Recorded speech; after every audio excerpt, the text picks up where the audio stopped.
আসসালামু আলাইকুম রহমতুল্লাহ।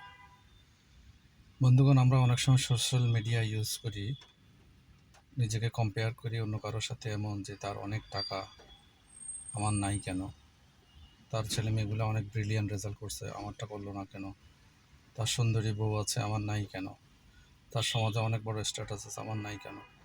এসব লট অফ মেটেরিয়ালসের দিকে নিজের সাথে তুলনা করতে করতে করতে করতে এমন অবস্থা হয়, তার জীবনটা এক অশান্তি, মানসিক অশান্তিতে ভরে ওঠে, এক বিষণ্ণতায় ভরে ওঠে। যতদিন বেঁচে থাকে শুধু কষ্টই বোধ করে, মানসিক অশান্তি থেকে দেখা যায় শারীরিক অশান্তি।